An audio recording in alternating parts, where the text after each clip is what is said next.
Estamos aqui aguardando as pessoas entrarem para a gente dar início à nossa live de hoje.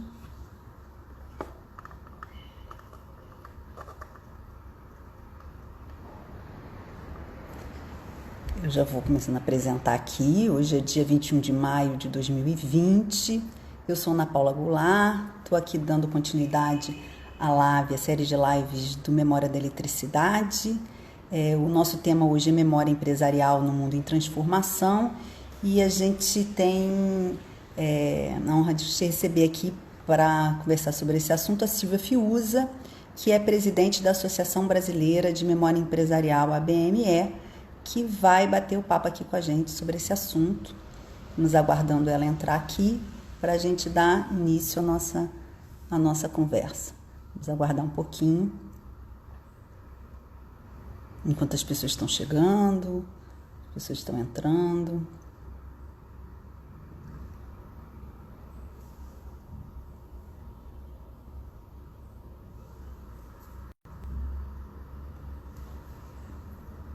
Silvia já deve estar subindo.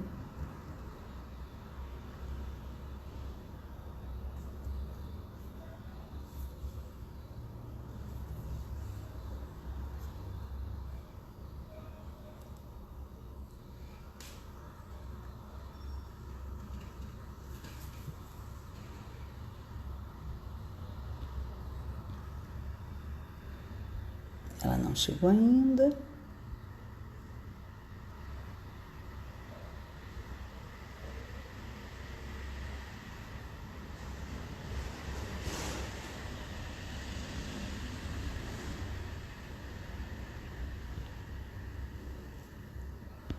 Bom, para quem entrou depois, eu vou repetir um pouquinho aqui. Então, a gente está aqui dando continuidade à série de lives do Memória da Eletricidade. O nosso tema de hoje é Memória Empresarial no Mundo em Transformação. E para conversar sobre esse assunto, a gente está recebendo hoje aqui a Silvia Fiuza, que é gestora da área de memória das organizações Globo, do Grupo Globo, e é presidente da ABME, Associação Brasileira de Memória Empresarial. Estamos aguardando ela entrar aqui.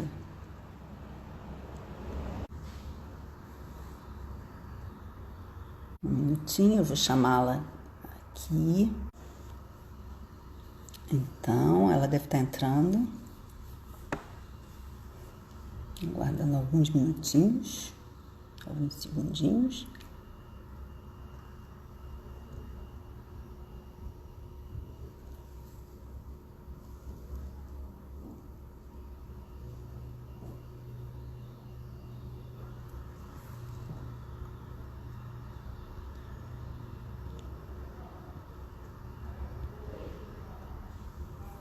Ela entrou, agora eu vou chamar.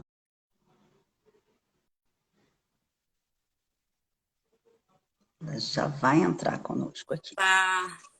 Olá, Silvia, tudo bom? Tudo bom? Prazer estar aqui com vocês. O prazer é nosso, obrigada por ter aceitado o convite desse bate-papo hoje aqui, nessa manhã, para falar sobre um tema que nos é muito caro, né? A mim, a você, ao Memória da Eletricidade, que é o tema da memória empresarial, né? Eu queria começar pedindo, como a gente faz assim com todo mundo, pedindo para você se apresentar um pouco, falar sobre o que estudou e um pouquinho sobre a sua trajetória profissional. Ok. Bom, eu me graduei em História na PUC do Rio de Janeiro, isso há alguns anos, há muitos anos, e em seguida fui fazer mestrado em Antropologia no Museu Nacional da UFRJ.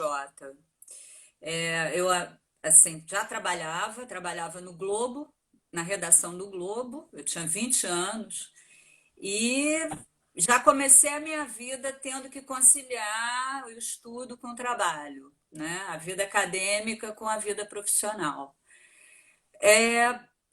Então, terminei o mestrado e no trabalho, nesse momento a redação do Globo era algo assim incrível, nós estávamos no final da ditadura, e ali eu assisti o processo de abertura junto com jornalistas que são ícones do jornalismo, da história do jornalismo brasileiro, e tive o privilégio de poder assistir como se fazia, né? E quais eram os pressupostos para construir um jornal, para preparar uma notícia. E ali eu acho que eu pude fazer uma conexão entre história e comunicação, assim, muito legal, até porque o jornal, para o historiador, é uma das fontes mais importantes. Então, ali eu comecei a entender o que era esse trabalho de ser historiador e trabalhar com comunicação ao mesmo tempo. Bom, em seguida, ficou quase impossível. Eu terminei o mestrado, né, em 89, mas eu tinha acabado de ser mãe, então eu tinha que conciliar maternidade, trabalho, estudo. Era um momento em que as bolsas de estudo eram muito generosas, então fazer mestrado era uma delícia, estudar era uma Outros delícia, tempos. outros tempos. Mas começou a ficar difícil conciliar tudo isso e eu realmente enveredei pelo caminho profissional. Então eu saí da redação do Globo, fui trabalhar no Centro de Documentação da Rede Globo, onde eu tive contato aí com um tipo de arquivo. Se antes eu trabalhava com a mídia impressa, então com o jornal, eu passei a ter contato com arquivos audiovisuais, coisa que eu não conhecia. E vi que era também um material precioso, que era uma fonte preciosa para compreender a história. Bom, quando eu estava no Centro de Documentação, logo depois, em 89, eu fui trabalhar numa área da Globo chamada de controle de qualidade. E aí foi uma outra experiência muito enriquecedora, porque eu passei a ter contato com a área de criação da Globo. Eu analisava as sinopses e os conteúdos e os capítulos de novelas, séries, programas que iam ser levados ao ar. Na verdade, era uma análise mesmo se valia a pena, se que tipo de investimento, construção de personagens. Pude ter um diálogo muito interessante com autores, diretores, e fiquei um bom tempo trabalhando nessa área, até. Bom, até não, e até ao mesmo tempo eu fui chamada para criar o Centro de Documentação do Sistema Globo de Rádio. A CBN, a Rádio CBN ia ser lançada, e viram que era importante ter uma área de documentação forte. Montamos equipe, infraestrutura, e um mês antes de lançar a CBN, em 91, foi criado esse centro de documentação. Trabalhei ali um tempo, quando fui chamada pela família para ir para a Fundação Roberto Marinho, trabalhar com as áreas de ciência e ecologia, né? Aí foi incrível, porque foi uma outra experiência completamente diferente do que eu tinha até então. Voltei a ter muito contato com a comunidade acadêmica, cientistas, profissionais das várias universidades, pesquisadores, e eu era responsável pelo conteúdo, junto com essas pessoas responsáveis pelo conteúdo dos programas Globo Ciência e Globo Ecologia, programas que foram muito importantes, mas eu fundamentalmente pude perceber o quanto o audiovisual é um instrumento muito importante, muito eficiente para informar e educar. Então, ali foi a primeira vez que eu pude ter algum contato com a educação à distância. Saí da fundação convidada pela família Marinho para pensar uma área de memória, de história das empresas do Grupo Globo.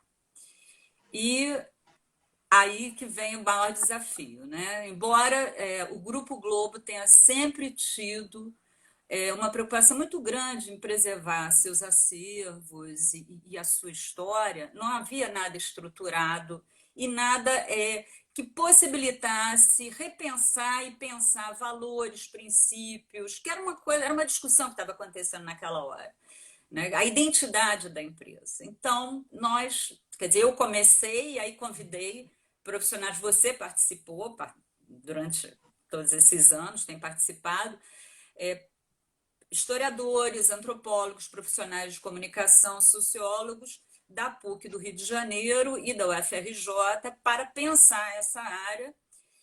Esses pesquisadores, professores contrataram estagiários e fizemos então assim um projeto e começamos efetivamente a montar uma área de memória do Grupo Globo. Bom, e aí a primeira constatação, que eu acho que é uma constatação importante para se pensar centros de memória empresarial, é que, embora você conte com a documentação nos acervos, você tem vácuos que estão, né, vácuos da história, são pistas da história da empresa que estão na cabeça dos profissionais. E foi aí que a gente optou por fazer, paralelamente, a pesquisa na documentação, nos arquivos internos e externos. Nós resolvemos fazer um programa de história oral. E um programa de história oral que foi muito bem sucedido. Hoje são cerca de 2.000 entrevistas, eu creio, e entrevistas muito legais, são entrevistas que dão conta não só da história do Grupo Globo, mas da história da mídia no Brasil, da história da imprensa brasileira e acho que assim a própria história do Brasil, porque a matéria-prima das empresas é comunicação. Então a gente passeia o tempo todo pela história do Brasil e do mundo, né? Mas aí assim, isso é um resumo. Bom, hoje, né, eu estou bem dedicada ao acervo Roberto Marinho, que veio para nós quando o Roberto Marinho, um dos fundadores do grupo, junto com seu pai, Irineu Marinho, quando ele morreu em 2003, nós recebemos a guarda da sua documentação. A documentação riquíssima, como eu disse, a família aposta, acredita na história, entende a história como algo importante para uma empresa, e o pai dele já guardava muita coisa, ele também, e nós temos uma documentação, nós não saberíamos dizer exatamente a quantidade de documentos, mas uma estimativa de 200.000 documentos, entre documentos pessoais, cartas, nós temos certidões, bilhetes, e temos documentos, Fotografias. fotografias, documentos Fotografia. profissionais, temos documentos assim bem ligados ao funcionamento das empresas, objetos tridimensionais, enfim, é uma documentação muito volumosa e nós temos um desafio não só de organizar esse material em banco de dados, mas de difundir através de sites, publicações, enfim, várias maneiras. Um parêntese é que durante esse período memória, de 2007 a 2010, eu pude fazer meu doutorado, né? Eu fui fazer, eu voltei depois de 20 anos, minha filha já na graduação, eu voltei a estudar, voltei a ter um relacionamento mais estreito com a comunidade acadêmica, fui fazer doutorado em História na PUC, História da Cultura na PUC, e também estava à frente de uma área da Globo muito importante, que é o Globo Universidade. Você estava comigo nesse período, e foi muito rico, participamos de muitos eventos, muitos congressos, muitos grupos de discussão, fizemos publicações, estivemos tratando, cuidando do conteúdo do programa Globo Universidade, junto com o Instituto Ciência Hoje. Foi um período incrível de reaproximação com a comunidade acadêmica. Então, assim, isso é um resumão, né? Como a memória é seletiva, eu saí selecionando alguns momentos da minha vida acadêmica e profissional. Ah, mas é muita coisa, né? Uma trajetória aí rica de muitos desafios, muito, né, diferentes, assim. E aí, Silvio, eu queria te pedir para você falar um pouquinho, quer dizer, só em relação, né, desde o momento que você criou Memória Globo, né, começou a criar as áreas de memória na TV Globo, já se vão 20 anos, né? Lá se vão 20 anos, é bastante tempo. Eu queria que você pudesse falar um pouquinho, né? Você já falou um pouquinho do trabalho, mas eu queria que você enfatizasse um pouco nesse período de 20 anos, o que você destacaria como as maiores realizações, os projetos que te orgulham mais, que foram realizações mais que você considera mais importantes e, ao mesmo tempo, os maiores desafios, né? Quais foram as maiores dificuldades, né, que você enfrentou aí ao longo desse tempo para cuidar da memória, né, de um grupo tão grande, tão importante na área de comunicação e cultura no Brasil. Primeiro assim, eu acho que, embora eu tenha trabalhado num grupo que valoriza muito a história e sua trajetória, né, e que foi iniciativa dos próprios donos criar uma área de memória, um centro de memória. É claro que não é uma atividade fim, né?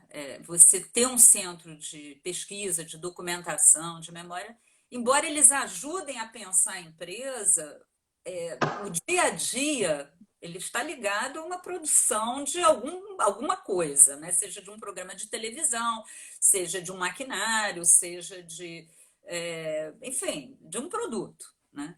Então, você precisa não só ter o aval ter a empatia dos donos, né?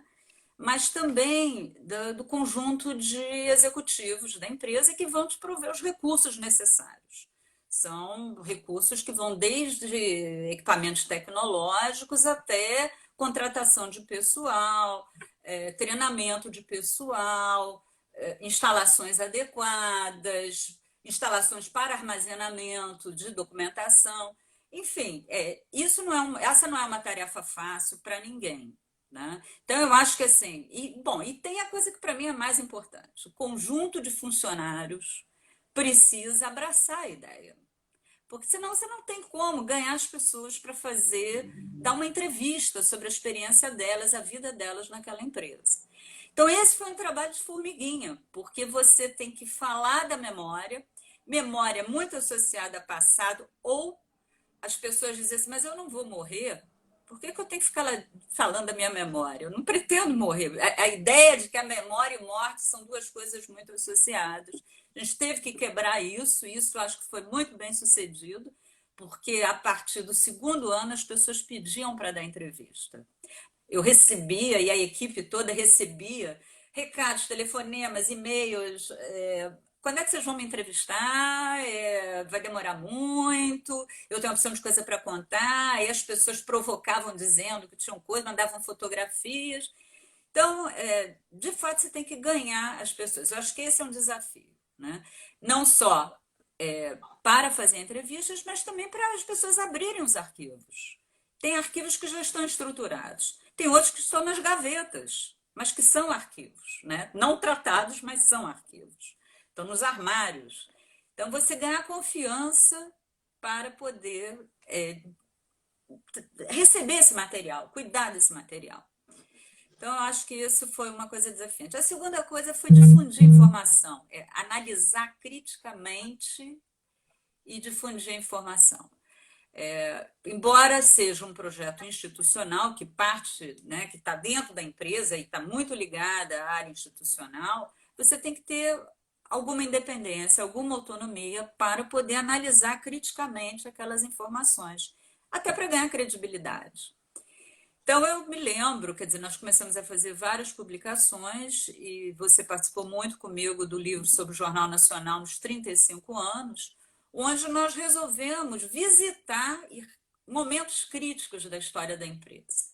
E aí foi muito interessante porque ousamos propor aos donos da empresa e aos executivos a discutirem o assunto, de verdade, com sinceridade. Ouvir todos os personagens que participaram de todos os episódios, os bons e os ruins, nessa história. Todos os percalços, e aí foi muito interessante. Nós conseguimos não só apurar muita coisa, muitos fatos que estavam obscuros, que a gente não tinha muitos elementos para analisar, mas como até se reposicionar, revisitar a história, até porque acho que assim, foi uma das coisas que nós constatamos, se nós acreditávamos, nós constatamos que a história ela está em permanente construção.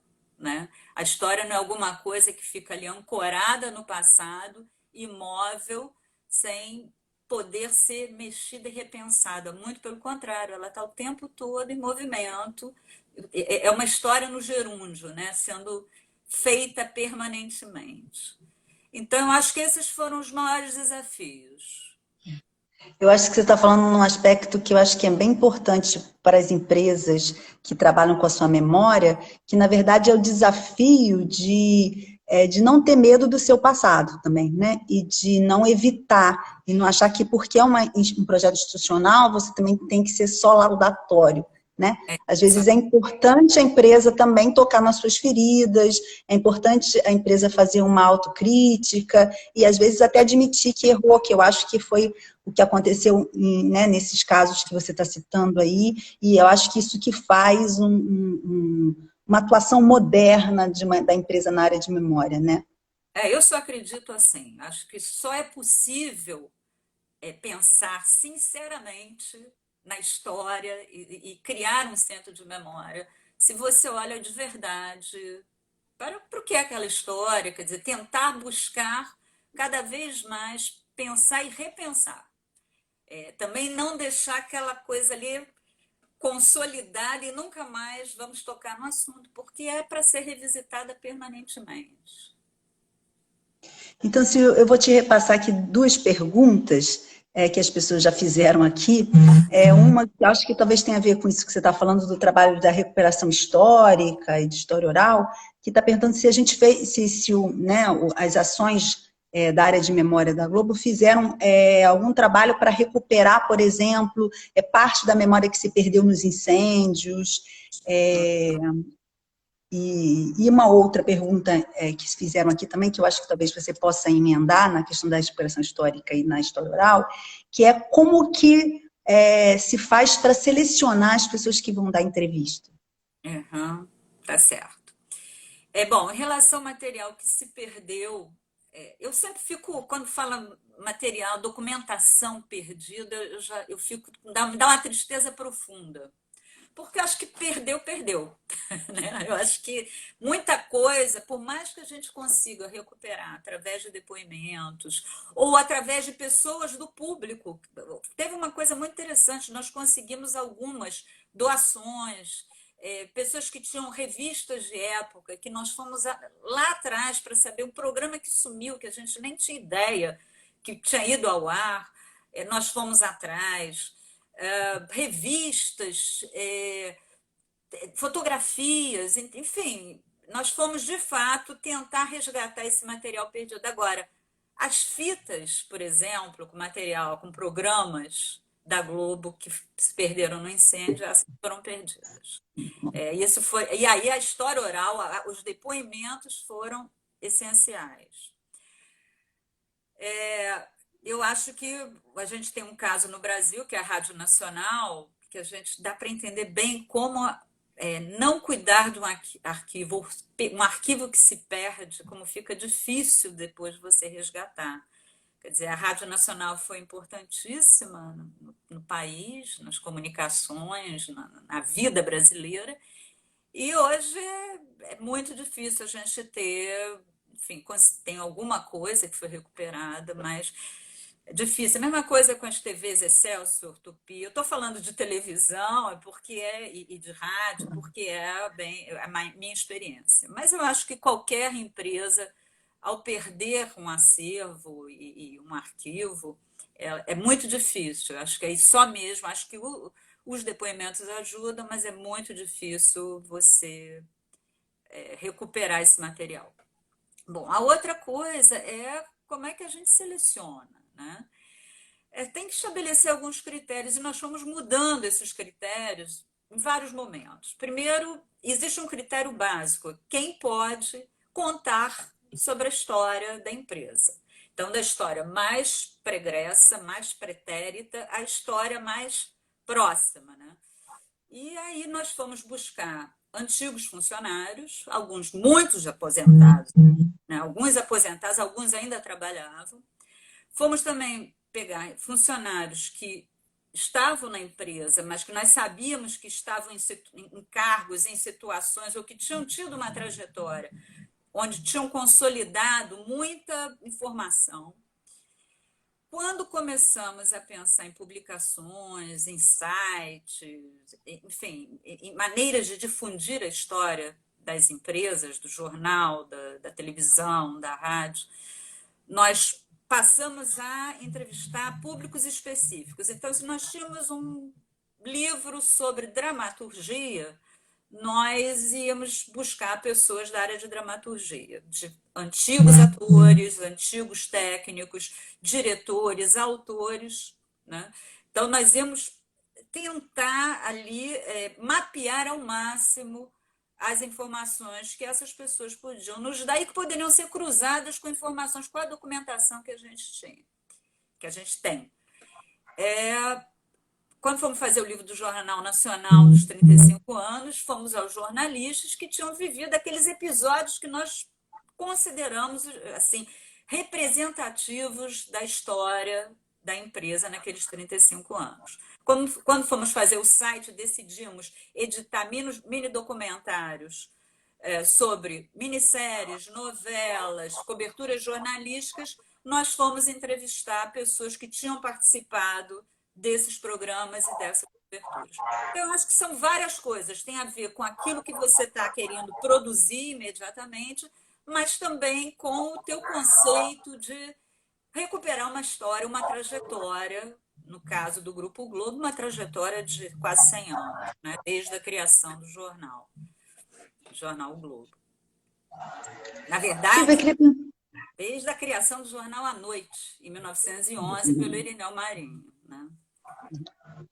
Silvia, queria te perguntar, na sua opinião, quais são os ganhos que uma empresa tem quando ela resolve investir numa área de memória?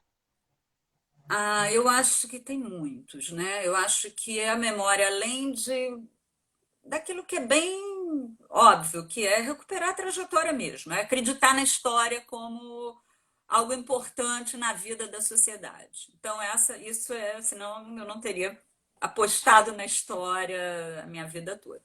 Mas eu acho que para uma empresa, eu acho que a memória pode ser uma ferramenta de gestão importante, exatamente porque ela permite você pensar e repensar seus valores, seus princípios, a sua identidade, né? Se a gente acha que isso é importante para a atuação de uma empresa, a memória ela pode dar uma bela contribuição. Quer dizer, se a empresa considera que seus princípios, valores, a sua identidade constituem peça-chave para se definir como uma empresa, a memória tem uma contribuição a dar.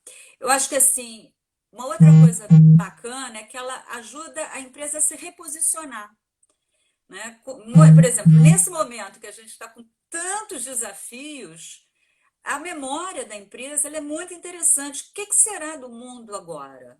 Pós-pandemia, agora? Agora não, porque não tem nem data para terminar. Mas vamos supor, como eu sou otimista, que daqui a um ano estejamos livres, né? Tenha vacina, a população mundial esteja vacinada. O que nós temos pela frente? Como é que essas empresas vão se recolocar? Temos uma crise econômica, temos uma crise de saúde pública, as mazelas sociais do Brasil e do mundo foram postas aí, né, para todo mundo ver de uma forma muito clara. Como vamos resolver questões como desigualdade social? Como vamos resolver questões sobre a destruição do planeta, né? A questão ambiental veio com tudo, né? Então, assim, como é que as empresas vão se colocar nesse novo cenário? E eu acho que aí a memória empresarial pode ser uma ferramenta também importante. Acho que ela pode ajudar também na reputação, né? Eu vejo empresas hoje diante desse quadro terrível, muito triste, terrível, todo dia são notícias muito tristes, mas eu vejo empresas algumas que apostam na solidariedade, na contribuição financeira ou repensando suas atividades para fazerem respiradores, máscaras, álcool gel, outras que doam cestas básicas diante, né, de um cenário em que populações vulneráveis estão passando por uma situação muito difícil. Então, eu penso assim que essas empresas, né, elas estão apostando muito, não só num sentimento que elas têm algo a fazer nesse momento, elas têm quase que uma missão a cumprir, né, que é, de fato, ajudar a estar nessa sociedade da qual elas vivem, produzem e vendem, mas vejo também que elas estão apostando na sua imagem, na sua reputação. E eu acho que quem não aposta nisso vai ter muita dificuldade daqui por diante. Acho que também a memória pode ajudar, e aí eu acho que é de um desafio, é muito desafiante. Nós temos conversado muito isso na Associação Brasileira de Memória Empresarial, que é como você pode aliar memória, que é algo que está muito ancorado, né, no passado, né, nas experiências passadas, embora eu acho que estamos, nesse momento, construindo memória, né? Eu acredito nessa memória presente, presente que está caminhando, está indo para o futuro, mas nós estamos vivendo ela. Mas ela está ancorada no passado. Como é que ela pode hoje contribuir para um dos diferenciais mais importantes nas empresas, que é a inovação? Todas as mudanças tecnológicas pelas quais estamos passando têm empurrado as empresas, não só no Brasil, como no mundo inteiro, a pensar como elas vão inovar. E eu acho que cabe a gente, da área de memória empresarial, pensar como nós podemos contribuir com essa reflexão e com essas ações de inovação. E, por último, eu acho que tem uma questão com os profissionais mesmo, né? Que é um desafio e penso que assim, centros de memória e associação, por exemplo, a gente vai falar mais adiante, mas pode dar uma contribuição muito importante, é como é que pode fazer uma curadoria inteligente das informações que as empresas recebem. Informação hoje vem por todos os lados, todos os cantos, boas, ruins, falsas, verdadeiras, não importa. Acho que a área de memória, essa área formada por pessoas que estão debruçadas nesses conteúdos sobre a empresa, podem ajudar muito a fazer uma curadoria inteligente em relação a essas informações empresariais. Acho que, em outras palavras, você está falando que a memória também está associada à gestão do conhecimento das empresas, né? Exatamente. Deve estar, né? Deve estar, exatamente. Oi. Sobre a ABME, né? Você citou aí, então vamos falar então um pouquinho sobre ela, essa entidade da qual você é presidente, a Associação Brasileira de Memória Empresarial. Queria que você contasse um pouquinho para a gente como essa entidade foi criada, quais são seus principais objetivos, as suas principais formas de atuação, dá um pouquinho um panorama dessa entidade para quem não a conhece. Tá. Bom, a Associação Brasileira de Memória Empresarial, nesse momento, eu sou presidente. Em breve nós teremos nova assembleia para definir a nova direção.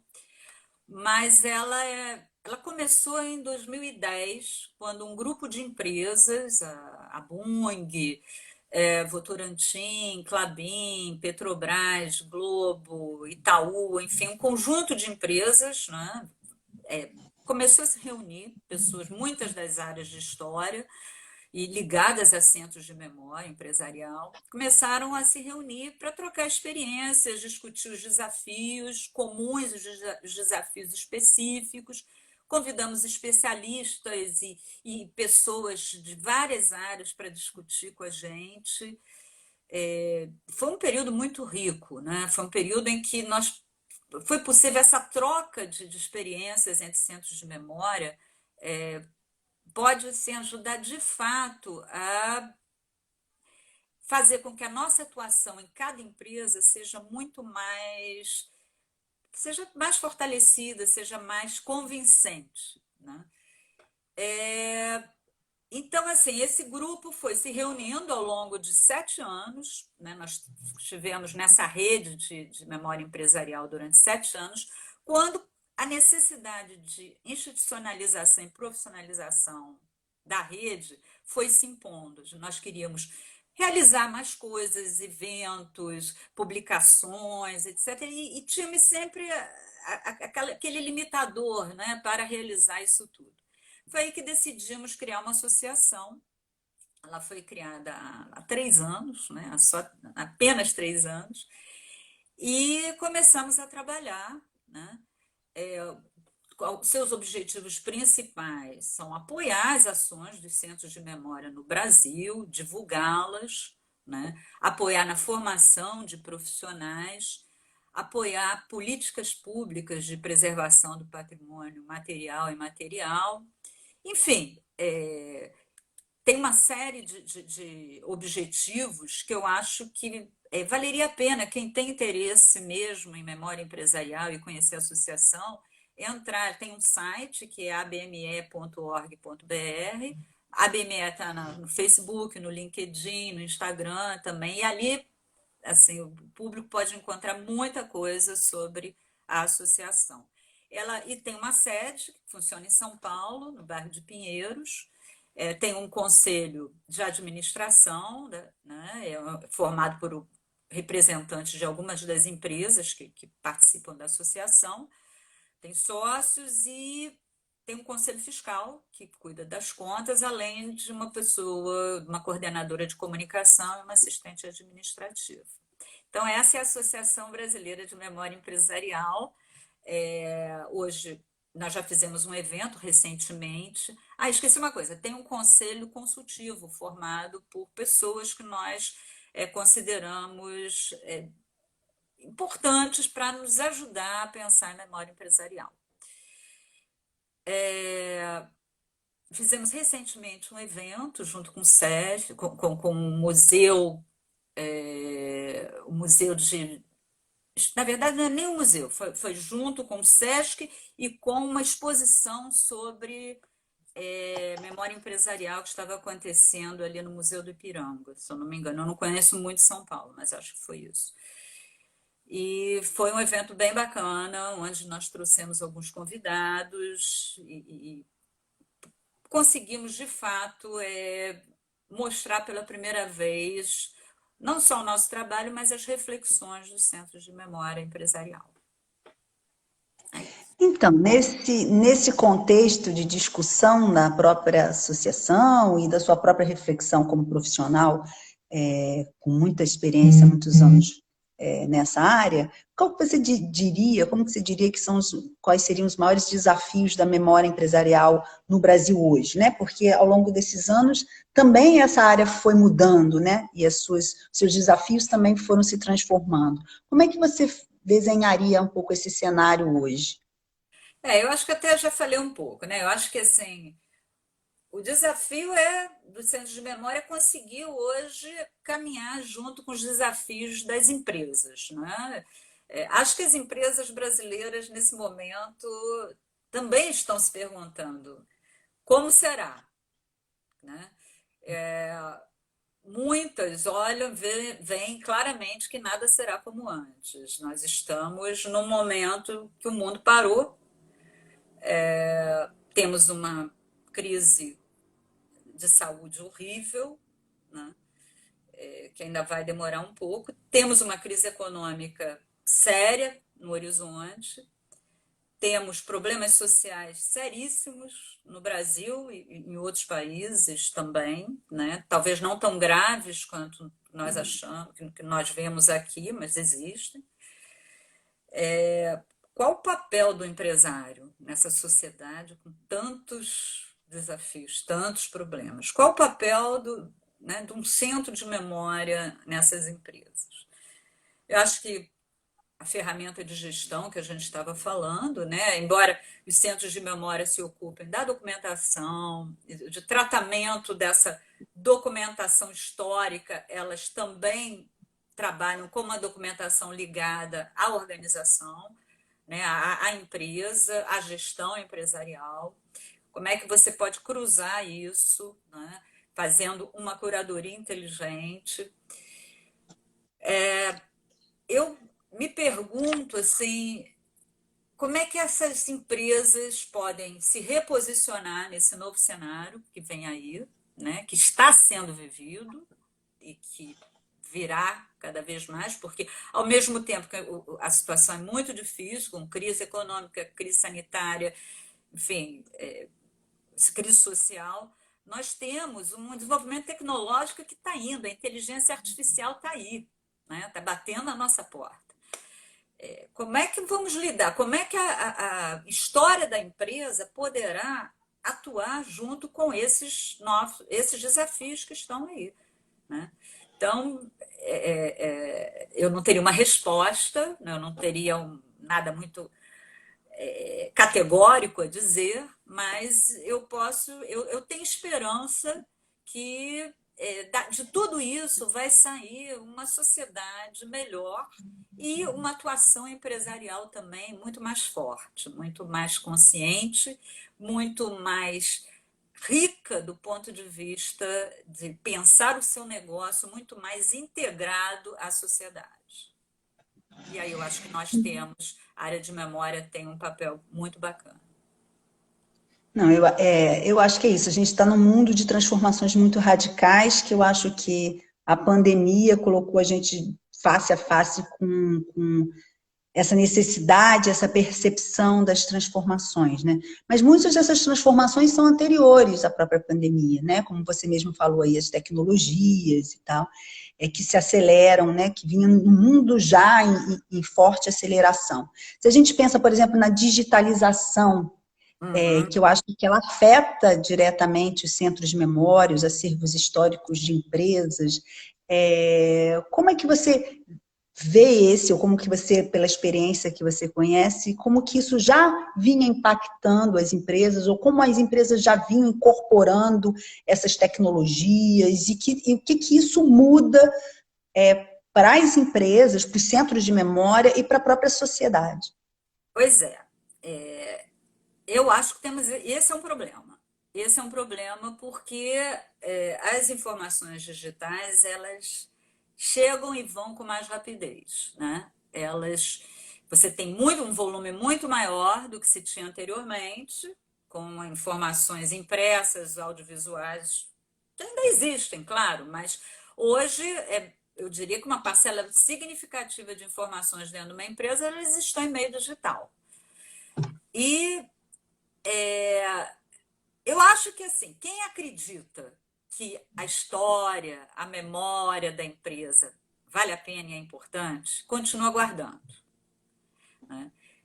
Se não está numa gaveta, está no hardware, né? Da mesma forma que ficava guardadinho na gaveta.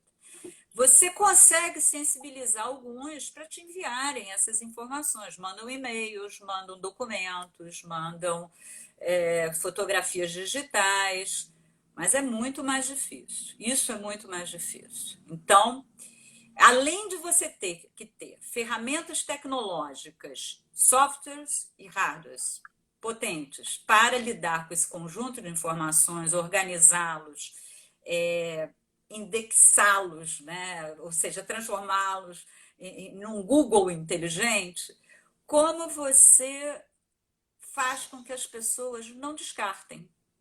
Porque é muito fácil você apertar ali e deleta. Deletar hoje é uma das coisas mais fáceis do mundo. Se antes envolvia um certo trabalho, as pessoas acumulavam papel nos armários, né? Dava um certo trabalho jogar fora, então as pessoas preferiam ficar guardando. Hoje é mole, hoje você aperta um botão e deletou.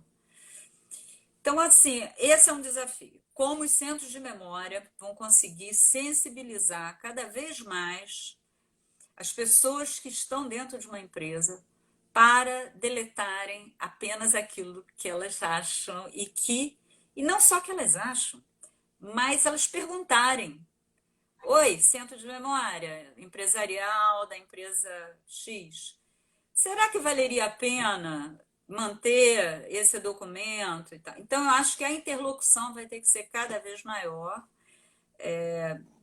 Se você me perguntar se vai ser fácil, não é fácil. Não é fácil, não vai ser. Acho que já perdemos muita coisa nesse mundo digital. Acho que a Associação Brasileira de Memória Empresarial é importante a ação dela nesse sentido, sensibilizar os centros de memória e as empresas em geral para tratamento da documentação digital. Acho que o Memória da Eletricidade tem feito discussões muito interessantes sobre isso. Teve o encontro do qual até eu participei, um dos dias eu participei, foi muito interessante. E vi aqui também que vocês já discutiram o assunto. Eu acho que tem que discutir muito e tem que sensibilizar. Eu acho que precisa de uma política, inclusive, né? Uma política pública para isso. Porque. Alguém Oi. Alguém fez um comentário aqui, por exemplo, em toda a produção de conhecimento, de informações que se faz em redes sociais. Mesmo se a gente pensa nas redes sociais de uma empresa, né, o que ela produz do dia a dia ali, seja no seu Instagram, seja no seu Facebook, enfim, é uma quantidade de volumes de informação muito grande. Que também, se a empresa não tem uma política, essas informações também tendem a se A, su- perder de alguma a forma. perder. Eu tenho uma experiência interessante que eu conheci outro dia, é o G1, né, que já começou há muito tempo, né, mas há uns 4 anos atrás, 5 anos atrás, começou de fato uma política de organização de informações do G1, porque ela gera informação que não tem lugar nenhum, né? Que não está em lugar nenhum. Quer dizer, dentro das empresas não estão nos programas, nos telejornais, é, enfim, estão ali no G1. Então, para o Grupo Globo, são aquelas informações do G1 que são a documentação mais importante. Então, eu acho que essa é uma iniciativa que precisa ser pensada, mas eu acho que assim, existem aquelas que são mais que são produtos, né? São programas, são produtos, são ações mais claras da gente identificar, não, precisa guardar, precisa preservar, mas tem aquela documentação pessoal mesmo, ou do fluxo da empresa, do fluxo decisório da empresa. E que nem sempre as pessoas percebem que aquilo ali é história, né?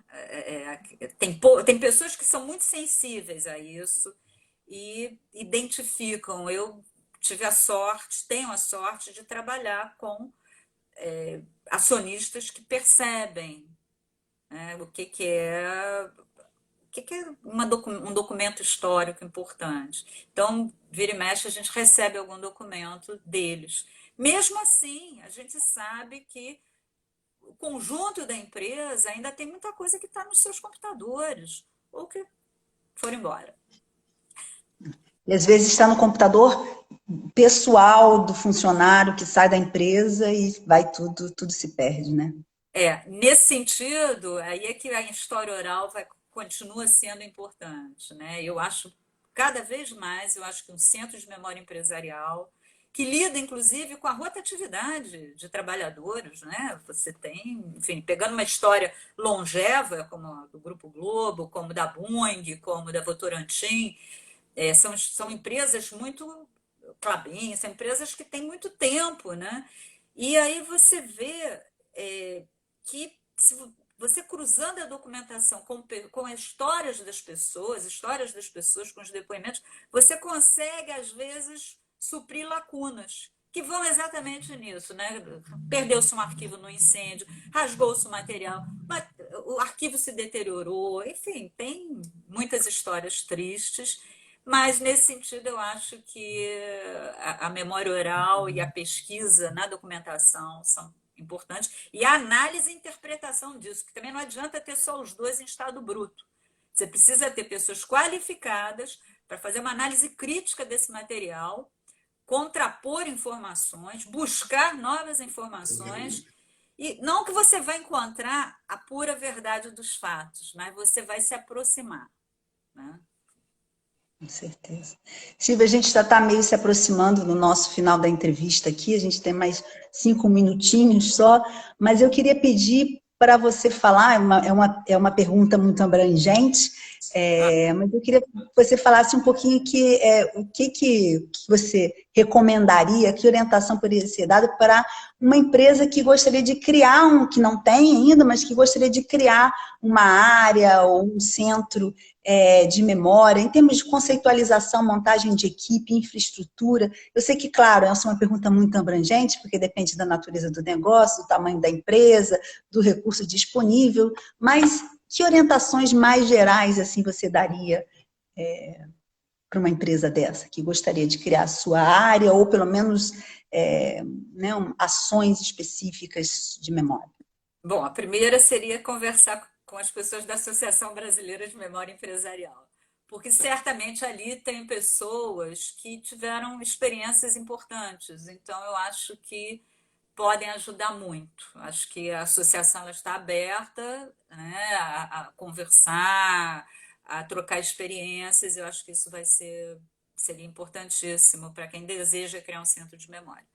A segunda é sensibilizar mesmo, né, aquilo que eu falei, desde do acionista, do dono da empresa, passando pelos seus executivos e o conjunto dos funcionários. Precisa de verdade fazer com que essas pessoas tenham empatia com a área de memória que você deseja criar, com o centro de memória que você deseja criar. Elas precisam acreditar que é importante e que elas fazem parte dessa história. Então, acho que essa é a segunda coisa. A terceira coisa é contar com uma equipe qualificada, de profissionais, de pesquisadores, historiadores, sociólogos, antropólogos, profissionais da área de comunicação. Enfim, você precisa, de fato, contar com uma equipe qualificada para fazer isso, que é uma curadoria do material. E no caso, faça a opção pela história oral, não é fácil. Preparar roteiros, você tem que analisar a trajetória das pessoas, enfim, você tem um trabalho importante, tem que realizar a entrevista que não é simples, é um trabalho de é, rememoração que envolve uma série de fatores.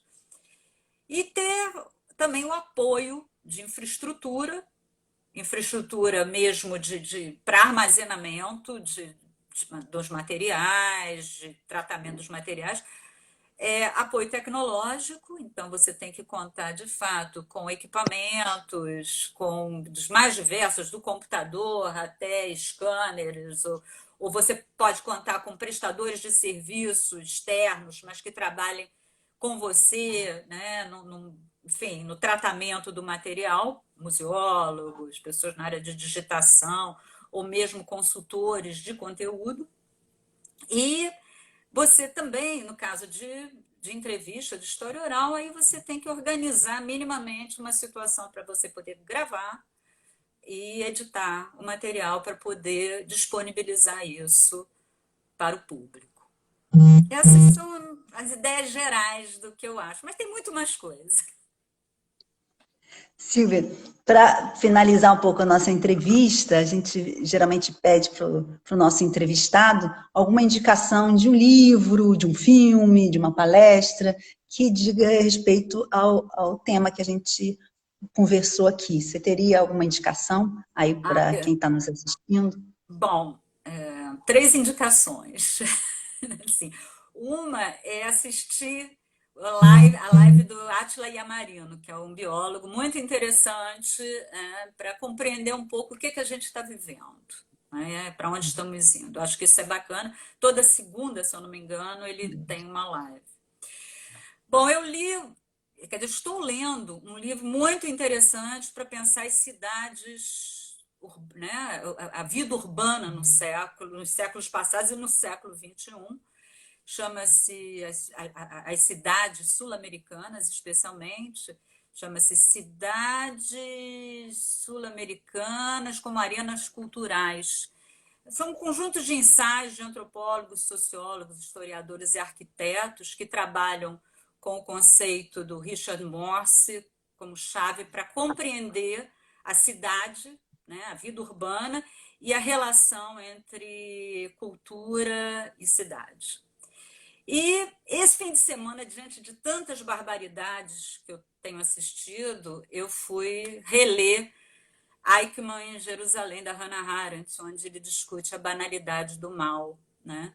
E acho que é um livro que vale a pena ser relido para entender como, às vezes, o mal ele é comum, como ele não tem muito de extraordinário, né? Aquilo que foi o extermínio de um povo por um funcionário que planejou o juízo final era meramente cumprir bem, né, ser bem sucedido na sua atividade profissional, quer dizer, nenhuma distinção, né, entre honra e moral, né? Foi absolutamente nenhuma distinção entre o que significa fazer, praticar violência e o que significa ter valores humanitários. Acho que ele é interessante para ser lido nesse momento. Acho que sim, sim. Silvia, eu vou ter que encerrar aqui por causa do nosso horário, infelizmente. Tem pessoas comentando aqui que gostariam que você voltasse para a gente conversar muito mais, porque foi ótimo o bate-papo, é um assunto que nos é muito interessante, muito caro, e você abordou de aspectos muito relevantes, importantes. Então, eu agradeço muitíssimo a sua presença aqui. Muito obrigada. Tá E bom. espero, quem sabe, a gente, né, traz Quem você de sabe? volta. Estou à disposição de vocês e muito obrigada, obrigada a todos que participaram, a quem me convidou e a quem participou, quem assistiu esse encontro. Tá ok, obrigada. Vou encerrar aqui agora. Tá Até bom. logo. Tchau. Tchau a todos. A entrevista vai ficar no YouTube, para quem não conseguiu assistir inteira ou para quem quiser indicar para outras pessoas. Tá bom? Até logo. Até logo.